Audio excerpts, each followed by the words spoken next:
माँ सीता की अग्नि परीक्षा। मैंने आपको बताया था कि भगवती सीता की अग्नि परीक्षा नहीं हुई है। अरण्य कांड में राम जी और सीता मैया एक लीला करते हैं। जब राम जी अग्नि नारायण को, जो सीता है, सीता का जो सही का रूप है, वो अग्नि को सौंपते हैं कि सीता कुछ दिनों के लिए आपके संरक्षण में रहेंगी, और सीता की छाया वहां से राम जी के साथ चलती है। तो अग्नि परीक्षा लोगों को दिखाई गई, राम जी को तो मां सीता को अग्नि नारायण से वापस लेना है। अग्नि परीक्षा हुई है और फिर पुष्पक विमान में बैठ करके अयोध्या की ओर राम जी ने प्रस्थान किया है। हनुमान जी महाराज को पहले भेजा गया।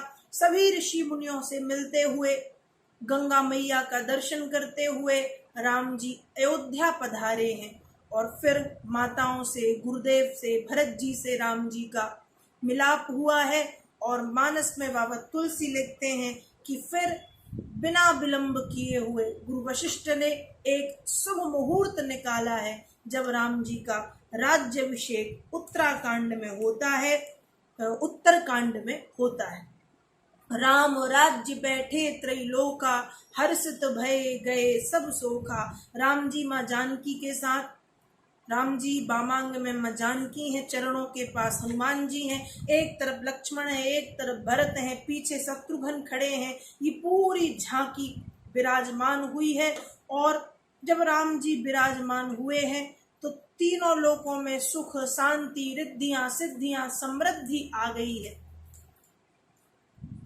जब राम जी बैठे हैं अयोध्या में, और बाबा तुलसी लिखते हैं कि दैहिक दैविक भौतिक तापा, राम राज्य नहीं काहुगी व्यापा। 3 प्रकार के जो ताप हैं, दैहिक दैविक भौतिक इत्यादि, जब राम जी राज्य में विराजमान हुए हैं तो ये ताप किसी के ऊपर व्याप्त नहीं होते हैं, किसी को सताते नहीं है। तीनों लोकों में राम जी की जय जयकार हो रही है। इस तरह से उत्तरकांड में राम जी का राज्याभिषेक हुआ है। तत्पश्चात भक्ति के महिमा को बताया है। और भुसुंडी रामायण, जो रामायण राम कथा काग भुसुंडी जी ने श्री गरुड़ जी महाराज को सुनाई है, उसका वर्णन उत्तरकांड में बाबा तुलसी करते हैं। तो आज हमारे पाक्षिक मानस साधना का 15वां दिन, विराम दिवस है। और इन 15 दिनों में प्रतिदिन 35 मिनट रामचरितमानस के विषय में मैंने चर्चा की है, कुछ रखने का प्रयास किया है।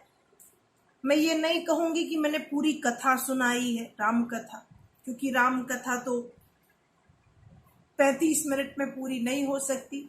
लेकिन मैंने पहले दिन ही कहा था कि मानस सूत्र मतलब कुछ विशेष बातें मेरे मतानुसार या संक्षिप्त में रामचरितमानस सरल और सहज भाषा में आप तक पहुंचाने का ये मेरा प्रयत्न था।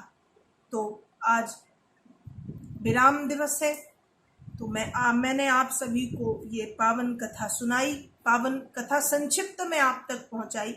और मुझसे इसमें कोई त्रुटि हुई हो, कोई भूल हुई हो तो मैं क्षमा चाहूंगी।